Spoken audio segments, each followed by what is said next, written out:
Hello, my name is Jerry Waxler, and I am here to talk to you today about memoirs or how to turn your life experience into stories. It's my favorite topic. I've been passionate about this for about 20 years and studying it, developing and understanding about it, reading memoirs, teaching memoir writing, and of course, writing my own memoirs. So if you are interested at all in writing the stories of your own life, I'll have lots to say to you. And if you are interested in the social, cultural, literary phenomenon of what is going on, why so many memoirs, I will be shedding light on that as well. So this is based on my book, Memoir Revolution, Write Your Story, Change the World. I published that about 10 years ago when I had spent a number of years fascinated by the cultural trend that I perceived was emerging in our culture of the ability of an ordinary person to develop a story of their own life and then publish it in the traditional publishing market, and then shockingly to um, make it big. So lots of people are reading memoirs, and I wanted to understand how that came to be and why it was so important, and frankly why it was so important to me, because I felt something really culturally very exciting and inspiring was going on. So as we've grown older, as I've grown older, seen many social movements, and the big ones, in the 50s, there was the dance craze. In the 60s, there was rock and roll. Um, the 70s, disco. So fashions change, politics change, all kinds of things change. And they kind of happen in trends. And this is a fascinating topic to me. I'm always interested in trying to understand trends. But one of the recent ones that just came up out of the clear blue and has really intrigued me is, why are ordinary people now writing a book-length stories about their lives? So I'd say this, tracing this back to the mid 90s, you could kind of see, I don't know if this is patient zero of the Memoir Revolution, but it's pretty close. This is Angela's Ashes by Frank McCourt, published in 1996. It was about a child, a poor child, just an ordinary guy growing up in Ireland, very neglected, ran the streets. Father was an alcoholic, no money in the family, and he just had to figure out how to grow up. So step by step, through school, through religious learning and some prejudice and so on, he gets to the end of the book and he's grown up to some extent. He's a young adult. Well, this simple, seemingly simple story sold millions of copies. Somehow, just the telling of it just captured people's imagination. It was translated into 20 languages. It was kind of a global phenomenon. It's a bestseller, New York Times bestseller for 117 weeks, critically acclaimed. Well, it wasn't just a one-off, because around that time, many memoirs, many mega memoirs came into being. There were like a steady stream of them on the bestseller lists. Then the movie business got into the picture. the the stars of these memoirs, even though they were ordinary people, were doing television and radio interviews about writing the memoir. So the most famous thing that they did was to share their story. A lot of us as individuals became exposed to the phenomenon and wanted to know more about it. And that was many years ago. And sure enough, what makes it so interesting and a trend and something that continues to fascinate me is that it keeps growing. This is an ongoing process. Lots of people have shared their lives, lots of ordinary people. So if you think about all the different opportunities that we individuals have for getting into other people's heads, not some of you may not want to get into other people's heads, but all of you love a good story. So if this author has created a book that is worth reading, and they've done it by allowing you to get into their head, then you are going to end up learning a lot about what this person experienced. So, what's the big deal about memoirs? How can we understand this or interpret it? Some people, I mean, if you first take a first look, and lots of people, especially back in the early days of this phenomenon, many people thought it was kind of obnoxious, like self-aggrandizing. Who is this person that's telling me all about their life? Why should I care? Isn't it sort of narcissistic to just dwell on yourself to such an extreme extent and then to expect other people to care? But when you look again at this puzzle, people continue to be interested, and so many things are going on in memoirs that are quite frankly fascinating. Take another look at the self-aggrandizing thing and think about this prejudice we have, this kind of knee-jerk assumption that people are supposed to stay hidden. So you walk into the supermarket, people are like, they want to look the same. You wouldn't want to attract attention from other people. You kind of dress more or less the same. We're so accustomed in our society to sort of say, please don't look at me. I'm nothing special. I I have my own life and you have yours, so just stay away. And this not being seen becomes part of who we are in our culture. Is kind of it's rigidifying. It kind of creates it creates a limit to our ability to feel comfortable in the world. So actually being seen is part of the human condition. And especially in the mixing of modern society, where our own particular ethnic group might be just one of a number of ethnic groups and so on, we are shrinking in our ability to understand each other. If you want to bridge this gap, and I think it's very healthy to do so, I think many of us have a curiosity about other people that we don't really understand. And in fact, that was a huge part of what drew me to this is my desire to have more empathy and insight into other people.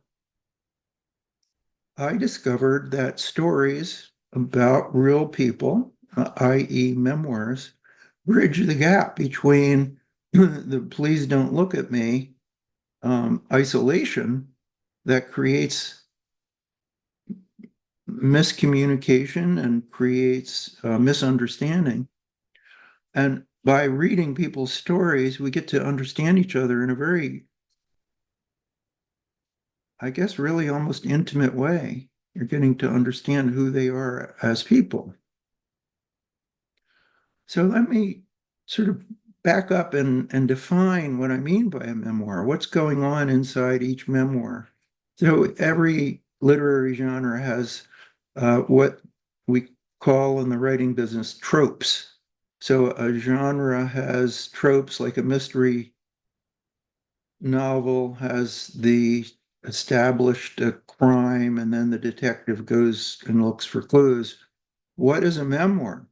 A memoir is simply a character, and there's some difficulty. You wouldn't be a memoir if there was no difficulty, just as it wouldn't be a murder mystery if there was no murder.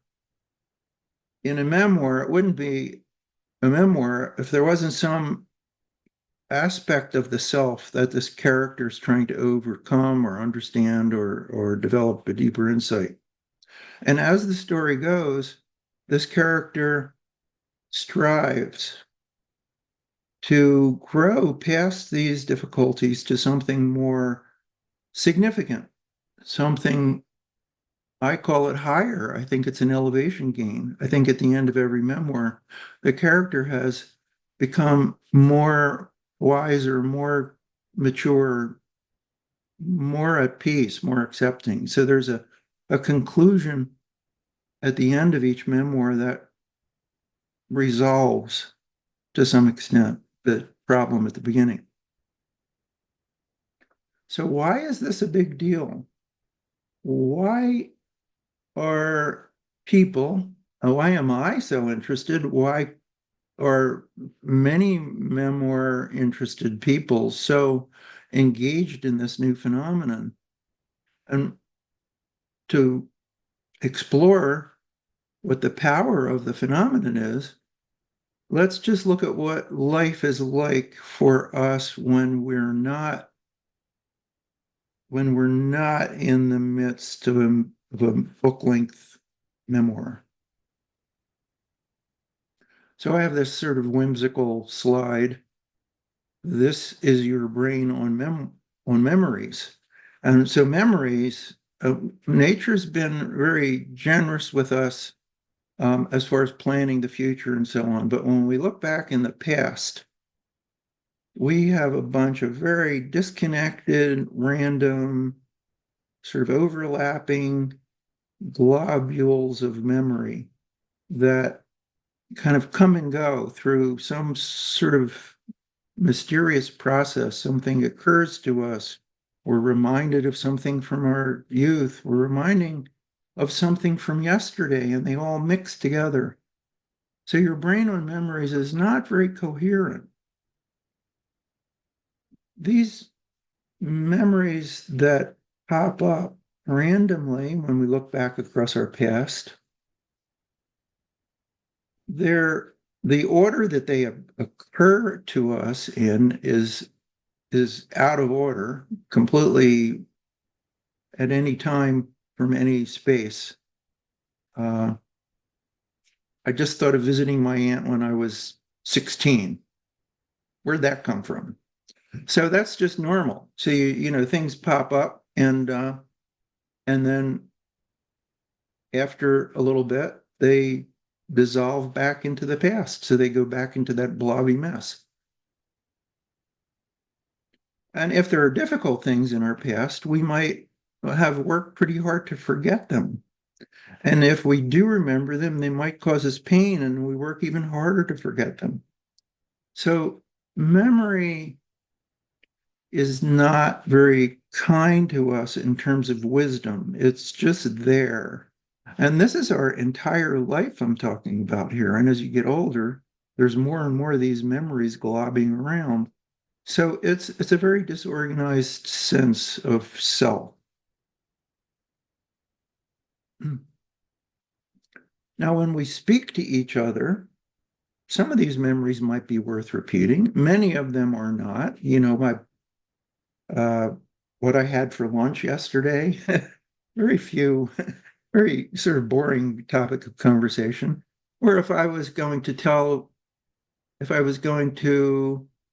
meet someone for lunch, I wouldn't suddenly launch into a diatribe about my childhood.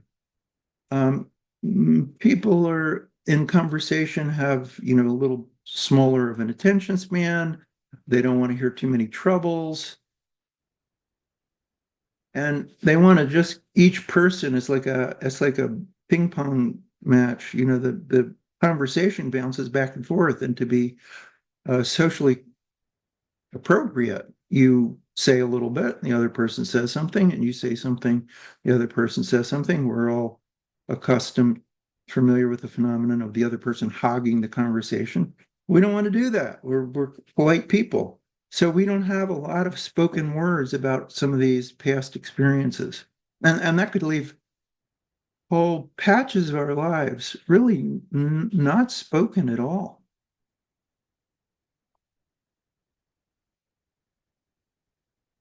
We do some similar things with family stories. It was like we have this entire past. We have this elaborate ancestral past. All of us do, of course, whether our great grandparents were pioneers, um, farmers in the Midwest, or exiles from Russia, as my grandparents were, or anything in between. Uh, we have tremendous layers upon layers and layers of family history, but the only bits that we get are either, very specific, maybe interrogation of your parents. Some of us do that, especially if we're writers. But for most of us, usually just sort of dinner time stories. Oh yeah, I mean, your grandfather used to fill in the blank, or maybe nothing. Many children of combat veterans or Holocaust survivors or other people who've suffered, um, who've had suffering in their past, know nothing about that past. And that's certainly the case for me. So that's one of my motivating factors is I have a blank ancestral past, and it leaves me feeling rootless. So that's, that whole television show, Roots. People want to understand who they've been, where they've come from. And oral family stories rarely give you much context for that. In addition to those avenues of understanding ourselves, we are also entering into, we also have an exposure to news. So one of the things about news is that, again, it's bite-sized bits. They're trying to keep your attention. They want to go from story to story to story. They want to present people in a stereotypical manner, so you see them from the outside, but they're very rarely, possibly in the news. Someone will give you a little bit of who they've been, but it's so easy to pick up from news and now from social media that people are just these little fragmentary bits. So I'm putting out a plea for help. I think many of us are. I think this and think the shallow glimpse method of seeing each other is fracturing our personhood. And I think it's a important situation. Few of us sort of wake up in the morning with a solution to such broad global problems, so we try to push it aside and keep going. But it turns out that there are solutions, and what I call the Memoir Revolution, written stories. In when you read about someone, you're patient. You can read for a while. You'll sit, especially with a book length story, you'll set yourself aside. The author has taken a lot of time to establish the context, and you're okay with that because you read a chapter about when they were, something happened when that character was 4 or when they were 15 or etc.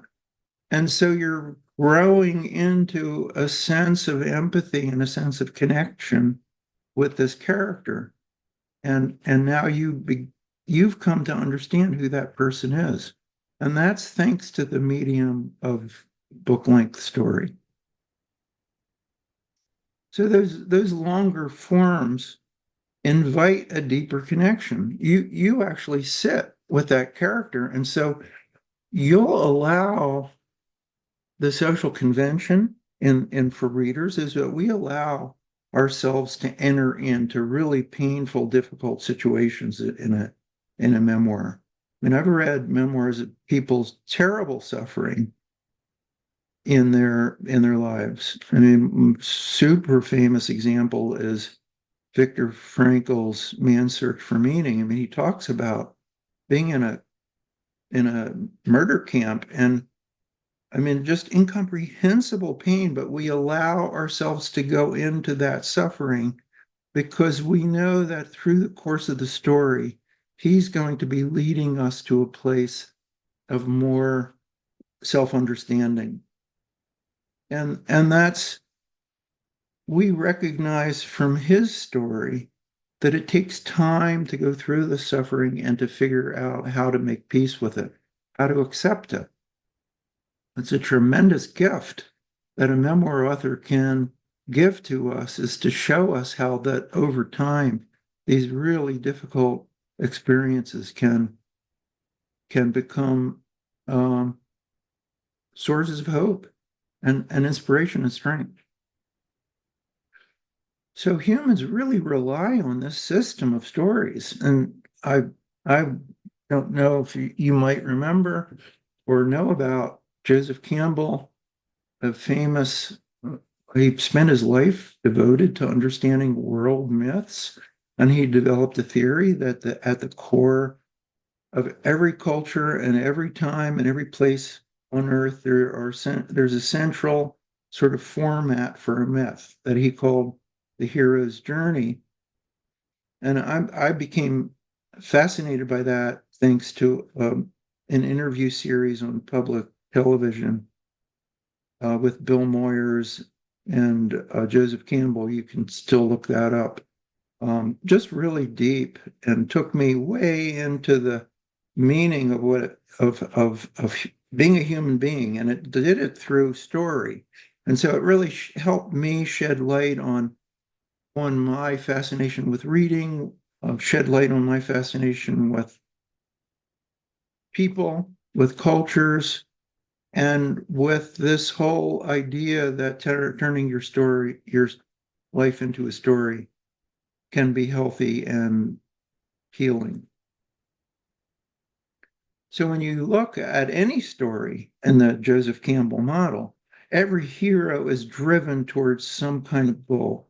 So books, sort of the novel form or the generalized story form or the Joseph Campbell hero's journey form, it's all about being driven to seek some kind of conclusion. So you pick up a novel, you used to think of a beach read, pick up a book that you really want to get through. You pick up, start turning pages is like, I really want to get to the end of this. There's a goal orientation in that story. And the character's actions, and again, like kind of a literary thing, it's called the character's agency, meaning they've exerted some effort and directed some effort towards finding the solution to this problem. And we love that as readers, and we seek that ending and turn the page to find it. So this is kind of staying with the hero's journey for a second, because it's so important to our culture, and it sounds a little abstract if you're not familiar. But one of the most popular stories in our 20th century, and presumably spilling over into the 21st century, is The Wizard of Oz, that sort of perennial favorite on television. Dorothy is a young girl in a family situation, just like any young girl. She's on a farm. Her adopted parents are very busy. She feels unwanted, unsafe, unloved, so she runs away. And well, that's actually a heroic story. That's the beginning of a hero's journey because there's something missing. She feels something missing from within herself. She feels that this situation is not fulfilling who she is really as a person. And then she goes off into this crazy, this very abstract and fictional land of adventure, which is again a basic premise of the hero's journey. She's out doing adventures and facing enemies and finding resources and finding allies. And her goal is to solve this problem of, her own fears. And she does it in a way that you were probably all familiar with. And then she returns at the end of the story. She returns home. She's more mature. She's more assertive. She has found her true self. So before the Memoir Revolution, we were kind of stuck in our society with imaginary heroes. We had to make them up. They were fictional. And, just as an aside, a little beyond the scope of this talk, actors, because they were so because we were so invested in them being the heroes of our stories, the actor themselves became heroes. So we're doing hero worship on our actors because they're playing heroes in somebody else's story. So we're really kind of in a desert of heroism where all of our heroes are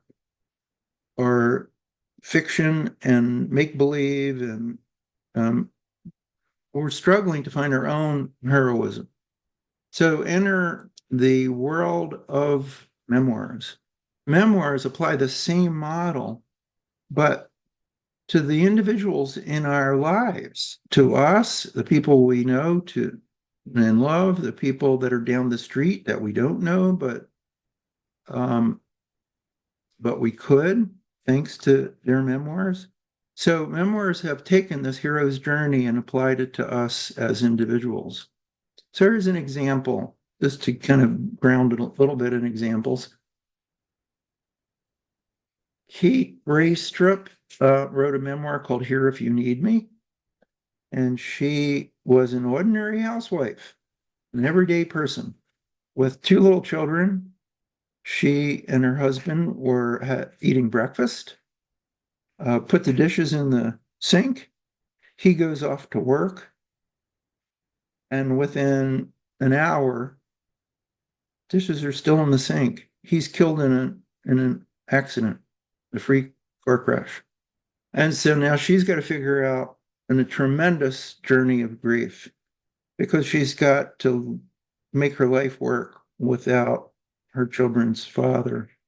And so she tells the story of how she did that, how she kind of went through that. It's got a spiritual foundation to it, which I found really fascinating. And it's just the story of an everyday person facing her grief and finding a deeper wisdom in everyday life. And it's just one example of many. I read hundreds, we're probably getting up to 1,000 range now, and I think about them and I try to understand what they are and where they fit into my life. So the fact that I've walked a mile in Kate Braystrup's shoes has been an amazing experience for me.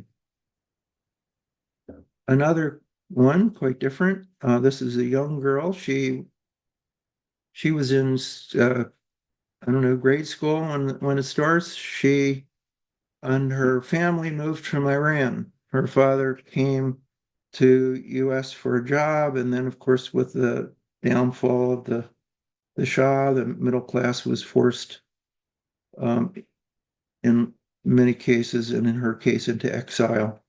So she just explores the problem of who am I as a stranger in a strange land, and the United States being that strange land for her. So it's a look inside, all this confusion and concern about immigration.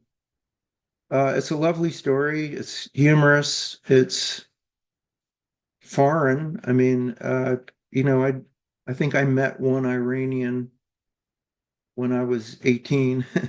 So getting to again be with her through this experience of adapting her identity to becoming an American, I found to be really enriching to me.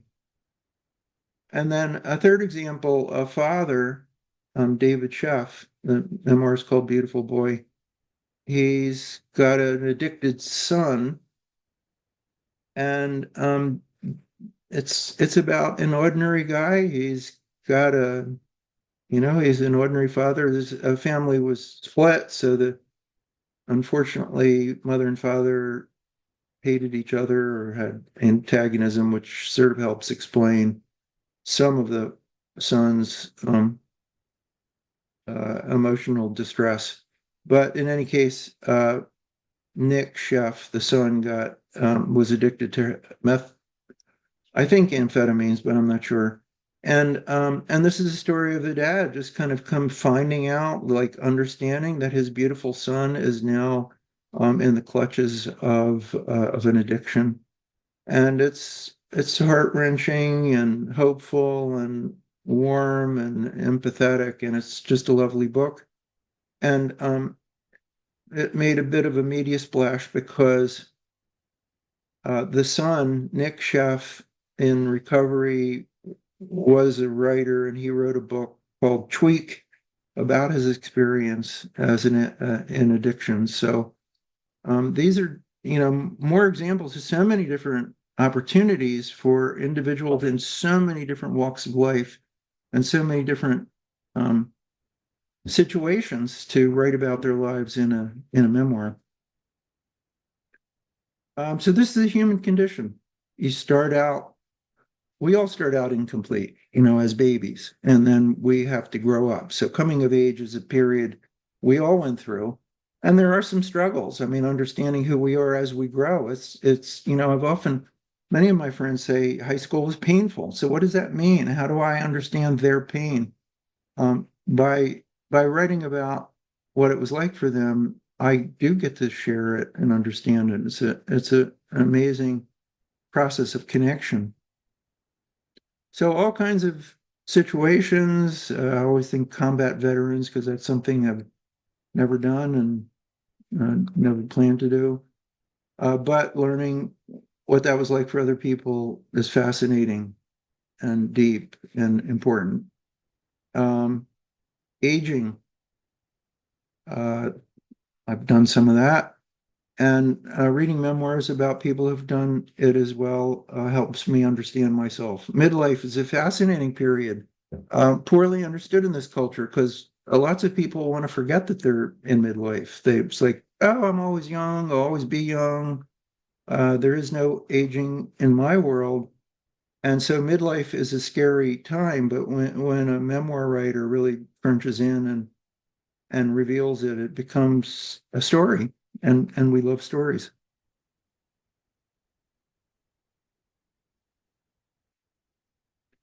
So memoirs are person, so they're from inside another person's life experience.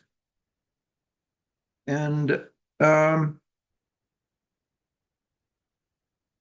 the I did this and I thought that and I felt that is the magic of memoirs because it takes us into the experience of being that other person. And as readers, we vicariously enter into those pathways and understand way more about another person than we could any other way. So hopes and fears, oh, they have those too. Oh, I have those too. Desires and needs, joys, sorrows. So it sort of shows the sort of underlying foundation of what humanity is. And so it increases the emotional vocabulary. So I always think of emotional vocabulary as sort of another term for that is emotional intelligence. So if you have a really weak emotional vocabulary, meaning you don't really understand a lot of different emotional states of mind, um, you're going to have a harder time understanding other people. Like I grew up as a total nerd. One of the reasons that I've become such a fan of memoirs is because of my investment in growing past those limitations. So through the magic of story, I can know how it feels to be other people, and not only people of other colors and nationalities, but women. I never, how could I have understood what goes on? But a lot of memoir writers are women. I happen to be a man, so I've just doubled my world by understanding the inner lives of first person experience of being a female. So now I have a radical proposal. I'd suggest to you that possibly you could take a closer look at what it would mean to write your own story. And through storytelling, let other people know what it feels like to be you. And well, this is where some of you may be sort of never, not me, no, no, no, I could never do that. And that's a valid first response. Okay. um, and that's part of what makes this, there's sort of a threshold to cross, like jumping into a cold swimming pool. You have to kind of get into it. And that's what I want to talk about, the gradual steps. So when you first look at it, it's like it's huge. You're looking up at this vast difficulty. And I want to boil it down for you. But in that state of mind, as writing is scary, so writing in itself a scary thing. I'm not a writer. No one would be interested. I'd sound foolish.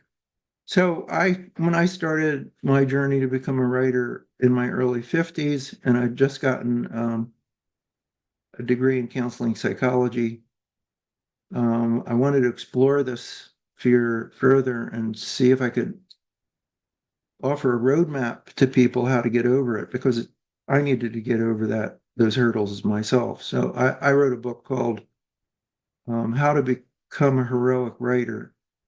And it's a series of self-help techniques that could help you get through this particular set of dilemmas. Maybe there's pushback from family. So, in addition to the pushback you get from yourself, then you start blaming other people for the pushback.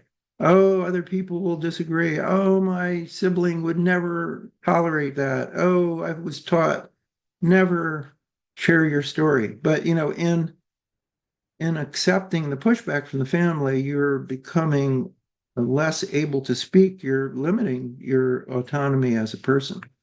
So this is not necessarily, I get it, but it's also something for you to consider sort of ignoring.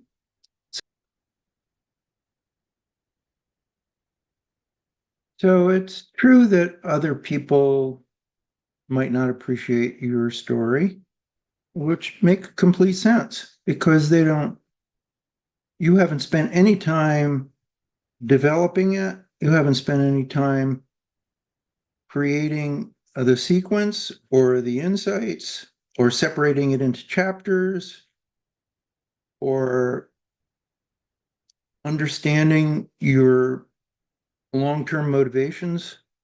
So there's so much about this story you don't even know yourself. So how could you ever expect someone else to understand it until you've crafted it?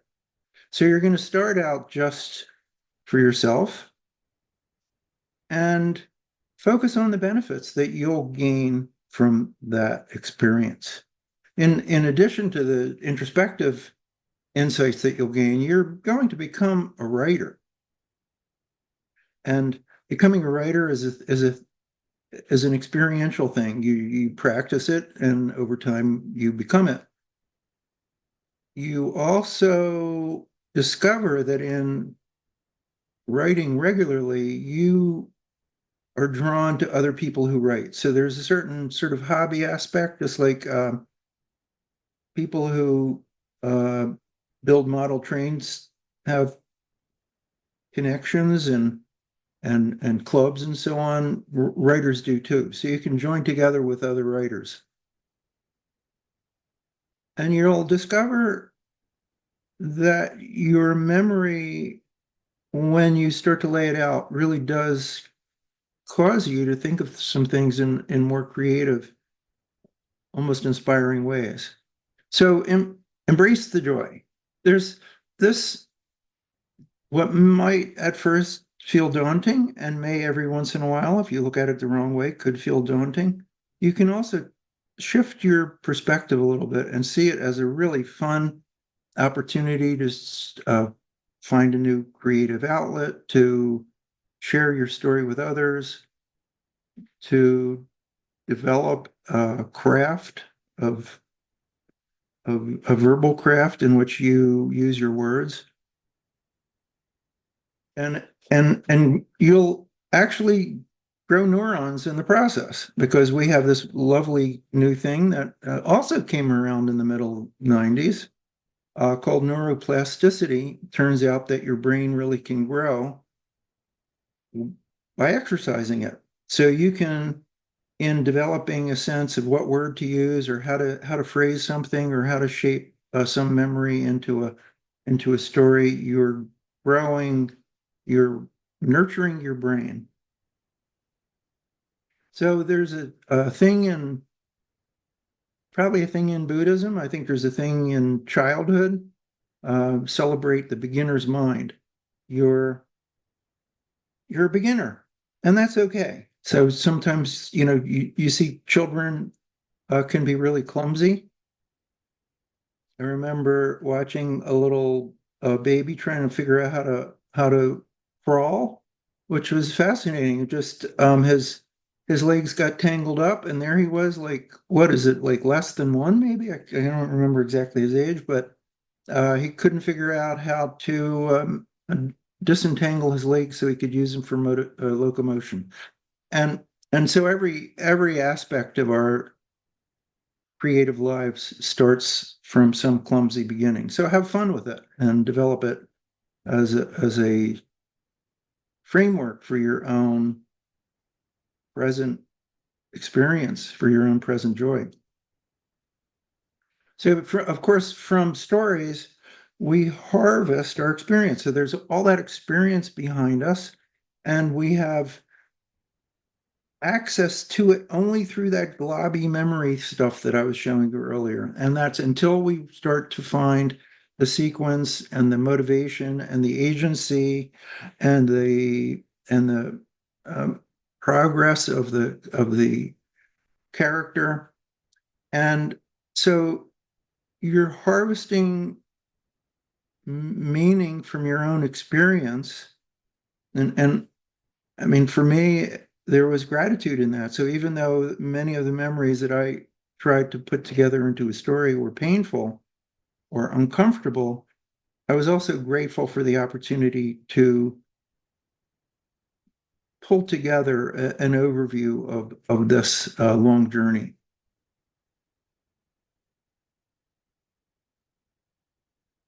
So even though you just feel like an ordinary person,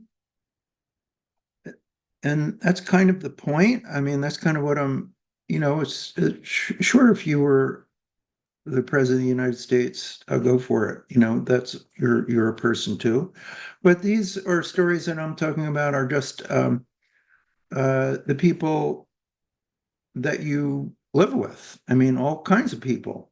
And when each one of us writes our stories, there's a service that we're offering to the culture, because I can't say any one of the 1,000 memoirs that I've read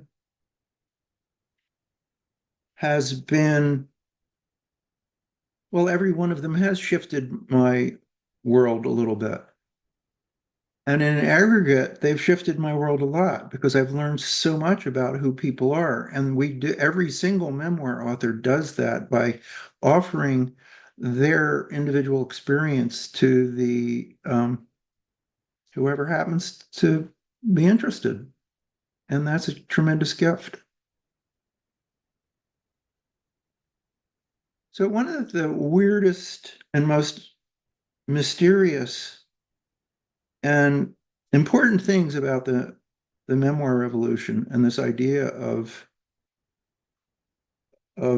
writing out your whole story, is the strange notion that so much of who we are is built upon the past, and yet so little of our awareness and dialogue uh, is wise about the past.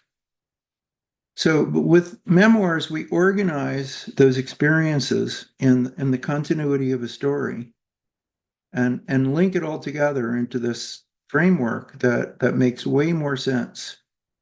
So if you wanted to try this, try, when what is that, the old merry-go-rounds. They used to have a merry-go-round. They used to have like a game at circuses where you grab the brass ring as the merry-go-round spun around.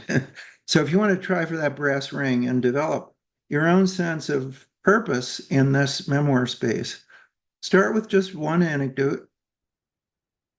What did you see, hear, feel, think? The important thing is to write it down and write it as if you're trying to explain a story to a friend, or if you wanted to stretch a little bit, um, pretend that you're speaking to an audience of really lovely, kind, curious people. And then put those, once you've got each one of those bits, try to put it into a sequence. Because life happens in a series, but the life that happens in a series that builds our actual lives in memory happens all in a conglomerated mess. So in memoir writing, we're restoring the sequential nature so that we can explore ourselves through that story. When you have those sequential um, sequences of storytelling, your next stage, or one of the things that you're doing also at the same time, is you're looking for like the character's mission. What was it that you were trying to achieve in any particular time? Like when you were young, you were trying to grow up. When you were a young adult, maybe you were looking to that for that perfect relationship or a perfect career, or maybe in midlife you're looking for to reestablish meaning, or to if you lose someone close to you, looking to right your ship and get back into a balance with what life is like. So you're going to be looking for those elevation gains as you develop your story. And each chapter, it's an amazing thing when you read a book, you just take it for granted that each chapter adds to the previous one and builds towards the next one. Well, we don't think about our lives in that way until we've tried um, and worked at developing a memoir. And once that memoir develops, we, um, one of the building blocks, some of the building blocks will be chapters. So even though a chapter looks like a thing in a book, as you develop your sense of story and see the chunks of self-development, you'll just understand so much more about how you proceeded from one stage of your life to the next. So it's true, some of those original misgivings, way underneath the hood, there is a terrifying thing about revealing your inner self. You feel very private, like that's me. What if somebody doesn't like it? There's a sort of an ultra hypersensitivity to what if somebody sees the true me? And that is part of the journey, honestly, to face that fear and move towards it. And it's something I have the privilege of having been a therapy client for many years, and sitting with a therapist, you really kind of get accustomed to sharing who you are as a person. But I also, once I started doing memoirs, I also developed a sense of trust with ordinary people, not therapists, with strangers, with ordinary, loving, kind, curious strangers. And where did I find those kind, curious strangers? My fellow memoir writers. So if you're in a group with people who are also writing their memoirs and they understand, they have some semblance of moral balance, they're going to be as empathetic to you as they expect you to be of them. And that's an ideal situation. I know it exists because I've facilitated many groups in the last 20 years. And it's practically, I can't think of any exceptions to that. People just come together to open up. And because they're there to open up, they also accept each other. It's really pretty lovely. So fellow writers can be your first step out of that ultra hyper privacy. And as you listen to their authentic stories, you realize this isn't just for published authors, that this idea of sharing your inner self is something that anyone can do. It sort of normalizes this whole process. Like as a therapist, I hear people speaking about their very private lives, and I accept that, take it for granted because it's something I've learned how to do. But as you warm up to and become accustomed to memoir groups, you'll normalize all of that and see that hearing other people's stories is a cool thing. So I think of memoir groups as empathy parties. Um, and you know, if you find one at a library or find one or form one or find some memoir teacher like me, not that I have like an unlimited number of groups, but uh, there are people now as the memoir revolution is growing in popularity.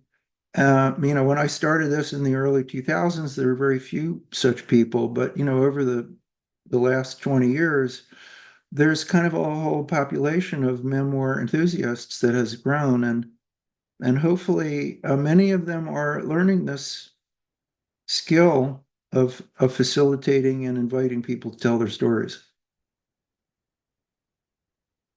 So in memoirs, you know, there's a lot of resistance. Some of the harshest resistances I've heard people complain about in writing a memoir is how when they start to look at those very painful moments, it just becomes a terrible experience. So they relive some of the pain, and it's really there's some misery involved, and I get it, and I know that it's easy for me to say push through it because there's relief at the other on the other side of it. Again, like the horrible pain of jumping into a cold swimming pool and then having your body adjust to it. It's as you look at those bad memories, they become opportunities to see how you grow from those bad experiences towards a higher part of yourself.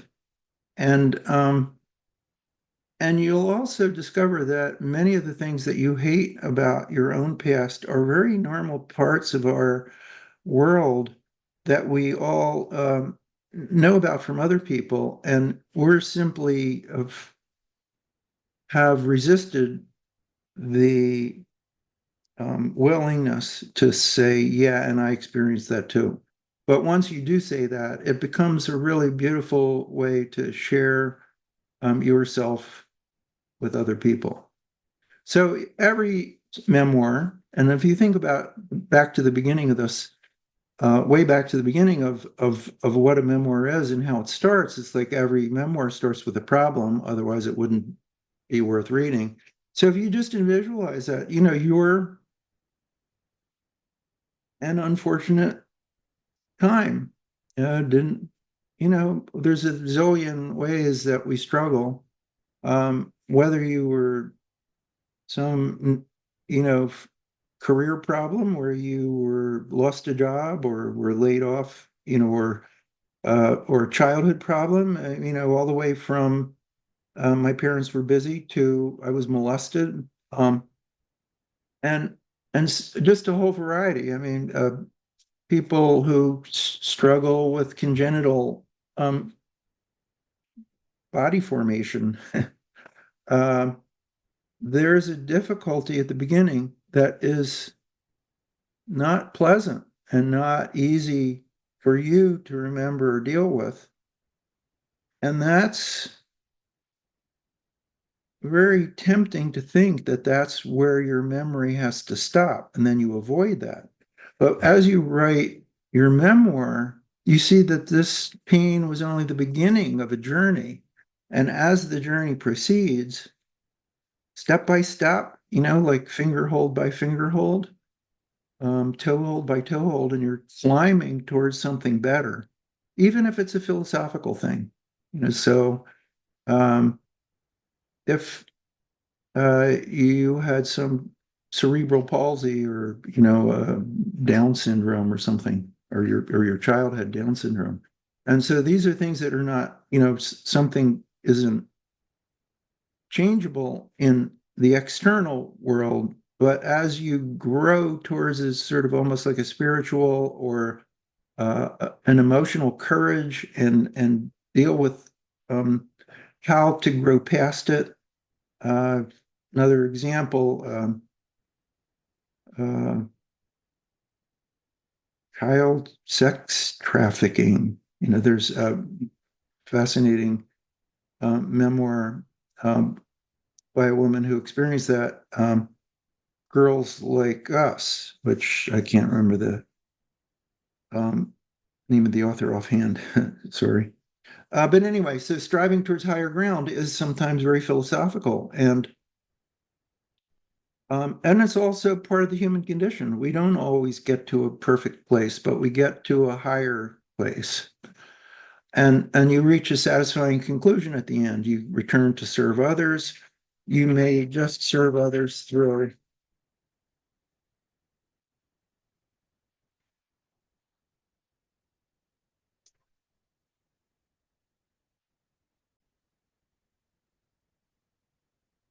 So at the end of every good memoir, including the one that you will write, there's some kind of satisfying conclusion.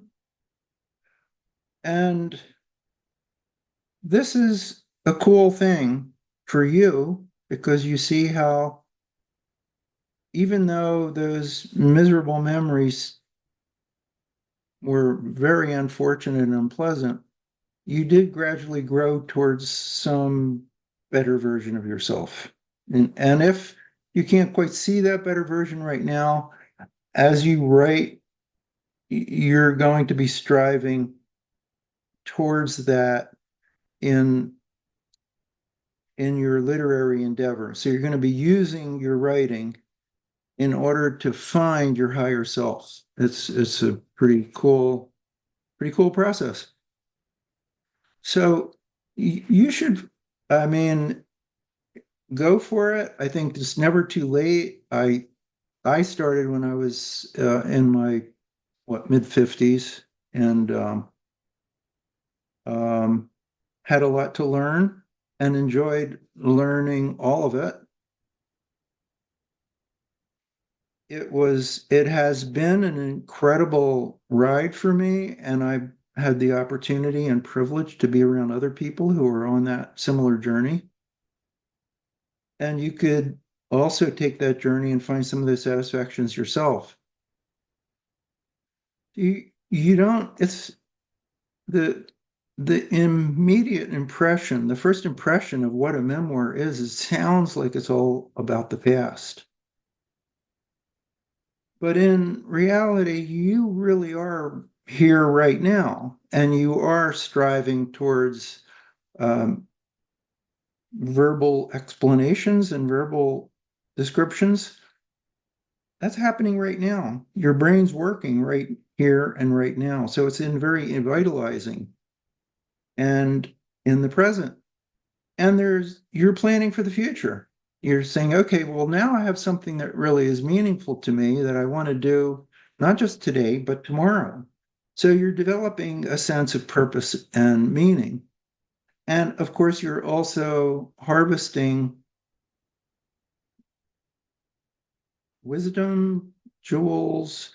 So one of the things that's very cool about what you're harvesting is that it's not just for you. You're harvesting fruits of the past that you can then offer to other people. So in the not it's not too late category, I just wanted to share some of the later in life memoirs that demonstrate that you don't have to worry about You shouldn't necessarily worry about being old if you want to start later in life. This is my most recent memoir, How I Learned to Love the World. Um, my epic journey from solving equations to healing hearts through writing, therapy, and memoirs. And I published it when I was 77. So, no spring chicken. It's been a wonderful, wonderful experience, and I'm still alive. So, I still have a future with it. It is part of my life now in the present. It's all I consider it a fascinating dimension of aging gracefully, but of course there's no minimum age either, but that's a whole other story. Um, Accidental Anchor Woman by Melba Tolliver. She's been working on this book most of her life. I had the honor and privilege of having her in some of my groups, and it's a fabulous book. She's an awesome person. She just published this at 85. And The Invisible Wall by Harry Bernstein. I read it years ago, actually. He was a Jewish kid growing up in England. And he was 94 when he published this. So you have the opportunity. I'm offering you the opportunity. You might consider the opportunity, and I'm obviously not the only one. Now that the Memoir Revolution is picking up steam, there are lots of different places where people um, find writing resources and encouragement. You write one story, just one story. Just start with one story, and then just keep doing it. Write many stories and arrange them chronologically. So that's a huge, huge piece of the puzzle. Another thing you can do, read lots of memoirs, read lots of books about memoirs, join a group or take a class. And I am a resource. If you're interested in tracking me down, I have a website, jerrywaxler.com, with a contact form and so on. Uh, Written 5 books about writing, mostly memoir related, and all of them are available on Amazon, or you can see the book link, the book tab on my jerrywaxler.com page. Memoir Revolution, my 2 memoirs, How to Become a Heroic Writer, and a step-by-step guide to writing a memoir. So if you want to contact me or add your name to my mailing list, you can find a link for that at jerrywaxler.com. I send out occasional articles or reminders about events and so on, and read my books. Thank you so much for listening. Happy reading, happy writing. Remember that stories are not just for fiction, stories are not just for other people, stories are for everybody. So, um, looking forward to reading your memoir.